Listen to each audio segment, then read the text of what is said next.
Jumpa lagi dengan saya, Willy The Rooms, di The Sinners Channel.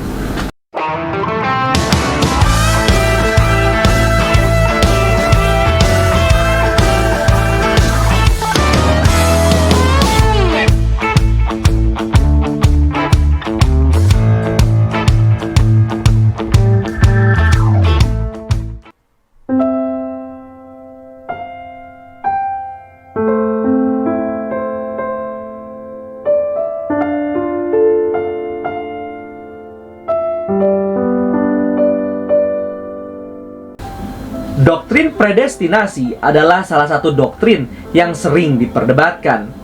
Secara logika, doktrin ini memang sangat sulit diterima oleh akal budi manusia. Selain memang kita terbatas sebagai ciptaan, akal budi kita pun sudah tercemar oleh dosa. Inilah alasan kesulitan kita dalam memahami doktrin ini, dan juga doktrin-doktrin lain pada umumnya.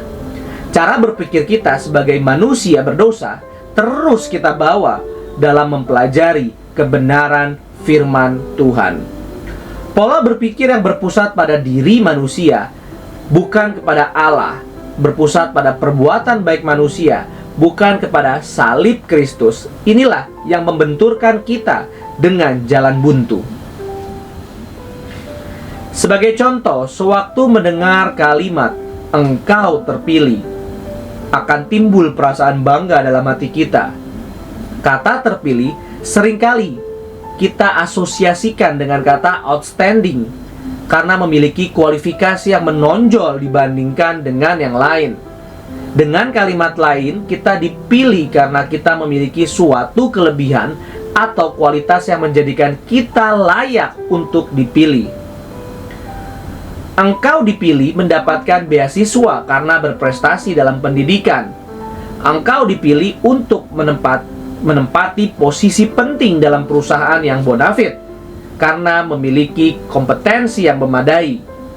Engkau dipilih untuk menjadi pasangan dari pacarmu karena ada yang spesial dalam dirimu baginya. Selalu ada alasan kenapa kita dipilih. Ada kualitas yang menjadi kita terpilih. Apalagi saat kita berbicara mengenai umat pilihan Allah. Mudah sekali kita berpikir bahwa pemilihan dikarenakan kehidupan yang kudus, rajin melayani, tidak pernah bolos ke gereja, sangat mengerti doktrin, atau hal lainnya. Kita sering mendengar agungnya kisah kehidupan tokoh kebangunan rohani seperti George Whitefield atau Jonathan Edwards. Perjuangan dari tokoh-tokoh reformator seperti Martin Luther atau John Calvin yang begitu menggetarkan hati.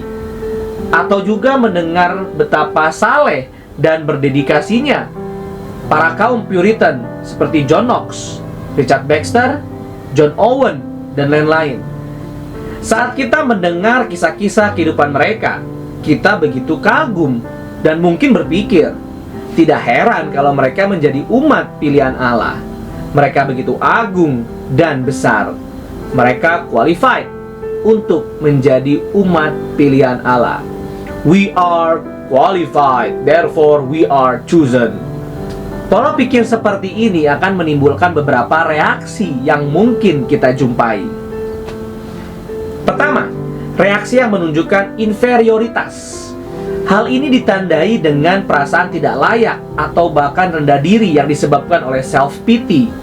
Siapa saya? Tidak mungkin orang seperti saya dipilih. Hidup saya berantakan, tidak ada bakat yang menonjol.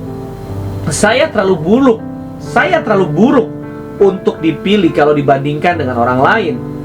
Kalimat-kalimat seperti ini mungkin terus berdengung dalam hati orang-orang yang inferior ini. Pemikiran yang terus berkecamuk akan menghambat pertumbuhan rohani mereka, sehingga mereka tidak bisa move on dari kehidupan lama mereka.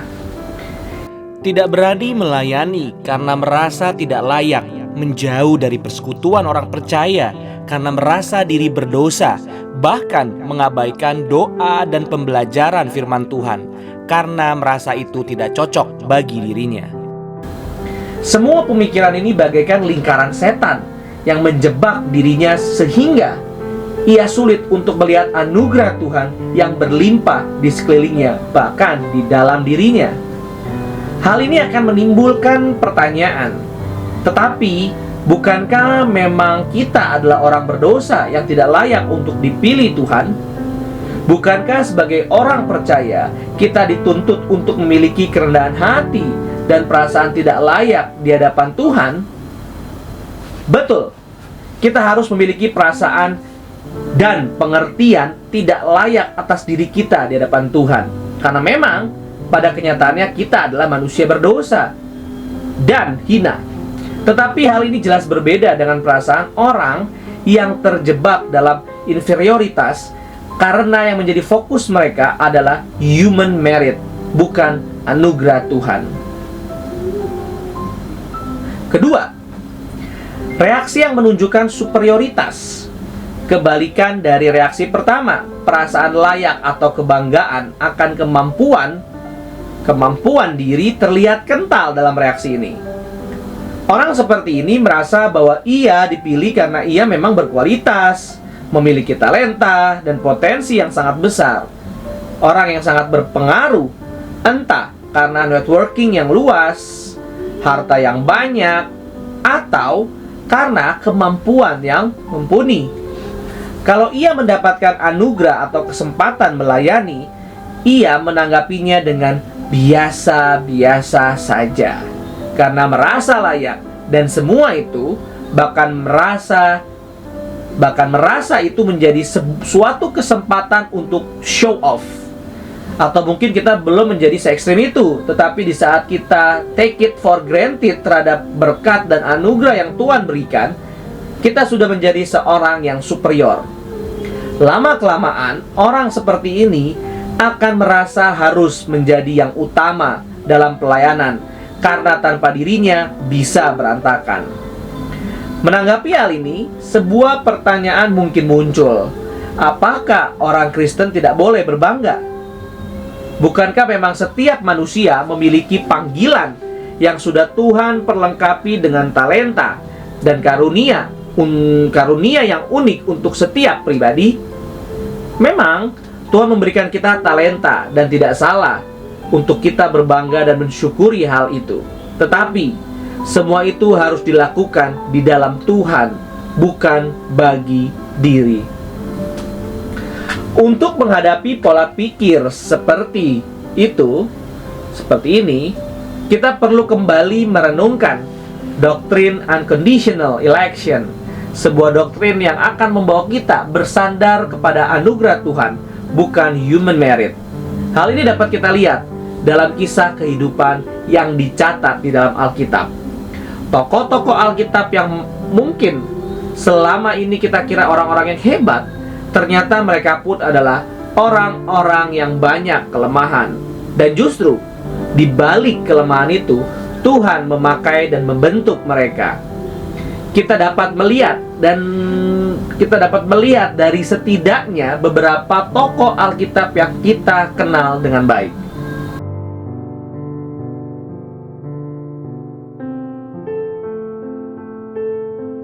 Abraham, yang kita kenal sebagai bapa segala orang percaya, adalah seorang yang sangat peka akan kehendak Tuhan dan taat kepada kehendak tersebut. Salah satu kisah yang sangat kita kenal adalah bagaimana Abraham tetap taat saat Tuhan memerintahkannya untuk mempersembahkan anak satu-satunya, yaitu Ishak, karena ia beriman kepada Allah yang setia akan janji yang diberikannya. Kalau kita melihat dari sudut pandang human merit, maka mudah sekali kita merasa minder ketika melihat seseorang seperti ini yang begitu beriman kepada janji Tuhan. Tetapi kita lupa bahwa Abraham pun memiliki kelemahan, tetapi Tuhan membentuk dia di dalam proses waktu. Dalam Kejadian 12 ayat 1-4, Tuhan memerintahkan Abraham untuk pergi dari negeri dan sanak saudaranya, tetapi ia membawa Lot, anak saudaranya, dan di tengah perjalanannya Abraham mengalami konflik dengan anak saudaranya. Di bagian lain, kita juga melihat bagaimana Abraham berusaha dengan kekuatannya sendiri untuk menggenapi janji Allah dengan menerima Hagar sebagai istrinya dan melahirkan Ismail yang menjadi asal mula konflik berkepanjangan bagi keturunannya. Abraham adalah tokoh yang Tuhan pilih, Tuhan bentuk, dan Tuhan pakai untuk menjadi bapa segala orang percaya, menjadi teladan iman. Banyak peristiwa Tuhan pakai untuk membentuk Abraham. Kesabaran menantikan keturunan, tawar-menawar Abraham dengan Tuhan bagi kota Sodom, perintah untuk mempersembahkan Ishak, dan sebagainya.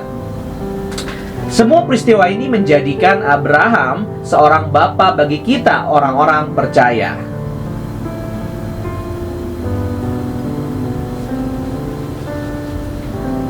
Jikalau kita melihat kehidupan Yakub, mungkin ada di antara kita yang bingung dan bertanya-tanya, mengapa Tuhan mau memilih dan memakai Yakub? Yakub yang sang penipu ini, sepanjang hidupnya begitu banyak kelemahannya. Dari sejak lahir saja, dia sudah berusaha untuk menjadi anak sulung dengan mencengkram tumit Esau yang keluar terlebih dahulu. Lalu Yakub dibesarkan dengan orang tua yang pilih kasih, Ishak yang lebih mengasihi Esau, serta Ribka yang lebih mengasihi Yakub. Bahkan Yakub pun melakukan penipuan terhadap ayahnya demi mendapatkan hak kesulungan.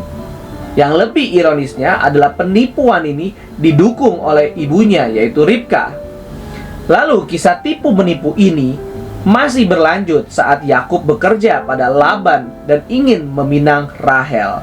Hingga saat Yakub sudah memiliki anak, sikap favoritismenya pun tetap berlanjut saat kita melihat perlakuan Yakub terhadap Yusuf, anak kesayangan di usia tua dan juga anak dari istri kesayangannya. Meskipun banyak kesalahan dan kelemahan yang kita lihat pada diri Yakub, Tuhan tetap memilihnya untuk menjadi leluhur bangsa Israel. Tetapi di balik keburukan ini pun, kita tetap melihat keagungan Yakub. Ia adalah seorang yang sangat menjunjung tinggi berkat Tuhan. Hal ini dapat kita lihat dari usaha dia untuk memperoleh hak kesulungan, yang berarti ia akan mendapatkan berkat. Kita juga dapat melihat bahwa ketika Yakub bergumul dengan Allah dan tidak membiarkannya pergi sebelum ia diberkati. Seseorang yang banyak kelemahan seperti Yakub masih Tuhan pilih, dan di balik semua itu kita tetap bisa melihat keagungan karakter ini yang sudah tentu adalah anugerah Tuhan.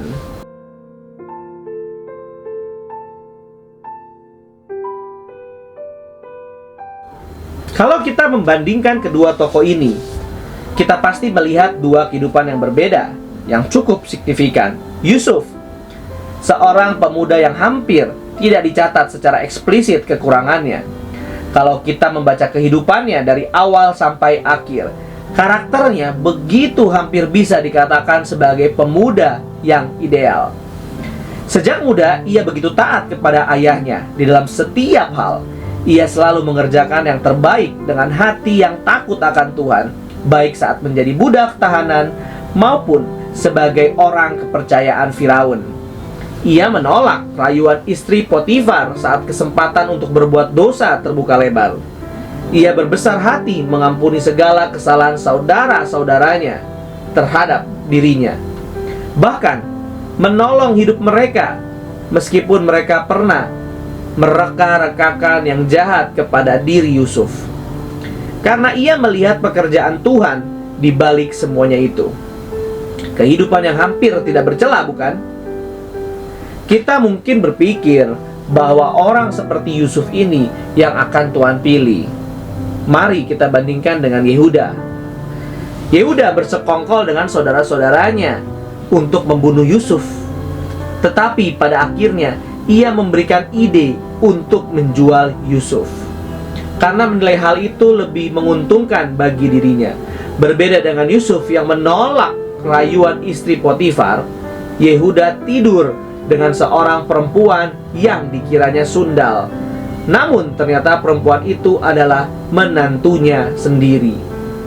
Tetapi sungguh sangat mengherankan, Justru Mesias atau yang kita kenal sebagai Yesus, yaitu juru selamat kita, lahir dari garis keturunan Yehuda, bukan garis keturunan Yusuf. Kenapa demikian? Alkitab tidak memberikan penjelasan akan hal ini, dan kita hanya bisa menerimanya sebagai misteri hikmat Allah di dalam pemilihan akan umatnya.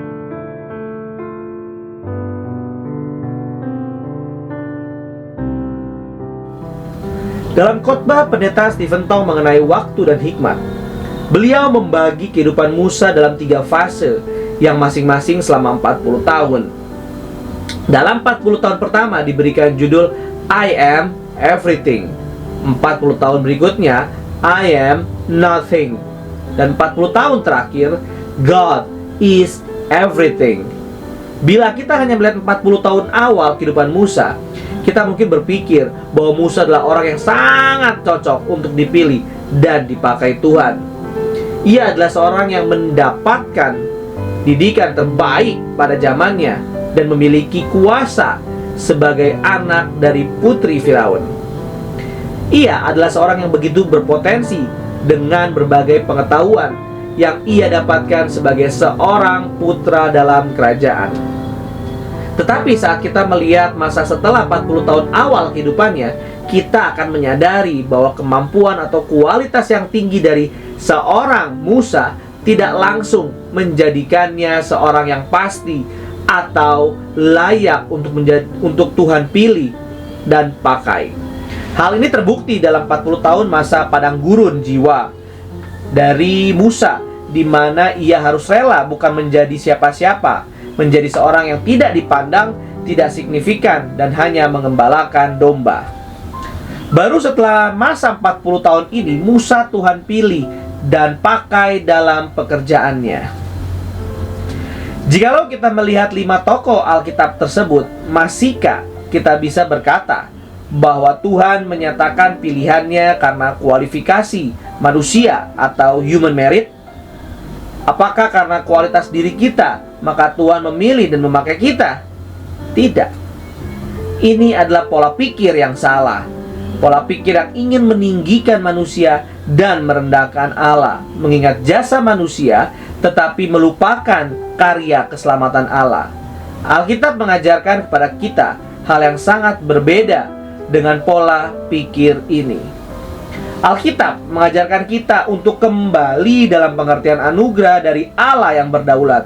Roma 9 ayat 11 sampai 18 mengatakan, sebab waktu anak-anak itu belum dilahirkan dan belum melakukan yang baik atau yang jahat, supaya rencana Allah tentang pemilihannya diteguhkan, bukan berdasarkan perbuatan, tetapi berdasarkan panggilannya. Dikatakan kepada Ribka, anak yang tua akan menjadi hamba yang muda. Seperti ada tertulis, aku mengasihi Yakub tetapi membenci Esau. Jika demikian, apakah yang hendak kita katakan? Apakah Allah tidak adil? Mustahil. Sebab ia berfirman kepada Musa, aku akan menaruh belas kasihan kepada siapapun. Aku mau menaruh belas kasihan, dan aku akan bermurah hati kepada siapapun aku mau bermurah hati. Jadi, hal itu tidak tergantung pada kehendak orang atau usaha orang, tetapi kepada kemurahan hati Allah.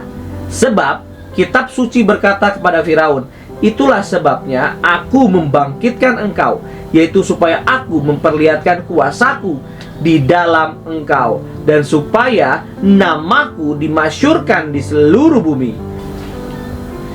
Jadi ia menaruh belas kasihan kepada siapa yang ia kehendakinya dan menegarkan hati siapa yang dikehendakinya. Di dalam bagian ini, Paulus dengan jelas mengatakan bahwa bukan berdasarkan kehendak atau usaha manusia, tetapi karena kemurahan hati Allah. Leluhur bangsa Israel, yaitu Abraham, Ishak, Yakub, mereka memiliki begitu banyak kecacatan. Pertikaian keluarga terjadi dalamnya, mulai dari perselisihan antar saudara, antar Ishak Ismail, Esau Yakub, hingga Yusuf dan saudara-saudaranya.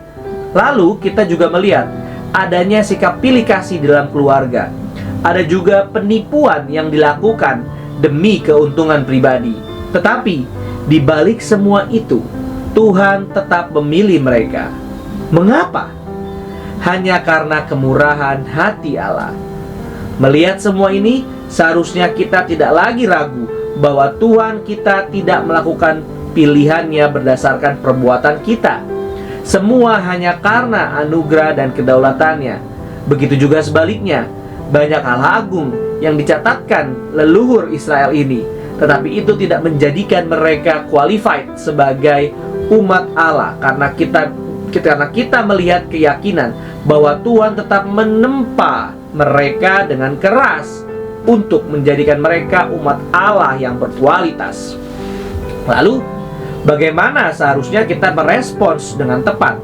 Jikalau kita sadar bahwa diri kita dipilih, lalu dipanggil, hingga akhirnya kita dipakainya hanya karena anugerahnya, maka seharusnya tidak ada lagi keraguan maupun kebanggaan yang berlebihan di dalam diri kita. Menjalani hidup kudus maupun pelayanan bukan untuk aktualisasi diri kita. Begitu juga kita tidak boleh lari karena merasa diri terlalu kotor dan berdosa. Kalau hal itu masih kita lakukan atau kita pikirkan, berarti kita masih mendasari pola pikir kita pada human merit. Doktrin predestinasi seharusnya menyadarkan kita bahwa kita berada di dalam rumah Tuhan, bahkan dipakai menjadi pelayan-pelayannya dalam mengerjakan pekerjaannya. Yang begitu penting di dunia ini adalah hanya karena belas kasihan Allah pada diri kita. Maka saat kita melayani, kita tetap melayani dengan rendah hati dan penuh kesadaran bahwa diri tidak layak, tetapi Tuhan sudah menerima dan mau memakai kita, sehingga dengan iman kita melangkah dan menjalankan segala kehendak-Nya, serta taat akan setiap pembentukan yang Ia berikan.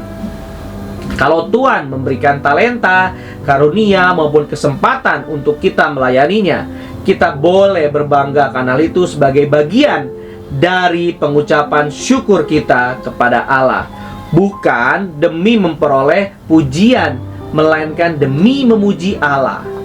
Doktrin pilihan mengajarkan kepada kita akan siapa Allah kita sesungguhnya. Ia bukan Allah yang reaktif terhadap tindakan diri kita, tetapi Ia adalah Allah yang proaktif, yang bertindak bukan didasarkan pada perbuatan kita, tetapi berdasarkan inisiatif kehendak-Nya sendiri. Hal ini seharusnya memberikan kita keyakinan sekaligus penghiburan, karena Tuhan yang menyatakan janjinya kepada kita adalah Tuhan yang setia, yang tidak akan mengubah kehendak-Nya. Ia bukan Allah yang memilih kita karena kita berkualitas, tetapi Ia adalah Allah yang memilih kita dan menjadikan kita berkualitas, sehingga hidup kita benar-benar dipakai menjadi alatnya untuk menunjukkan keagungan serta kemuliaan-Nya di tengah-tengah dunia berdosa ini. Berdasarkan hal ini, bagaimanakah engkau melandaskan hidupmu? Kepada usaha manusia atau kepada anugerah dan belas kasihan-Nya? Terima kasih. Tuhan Yesus memberkati.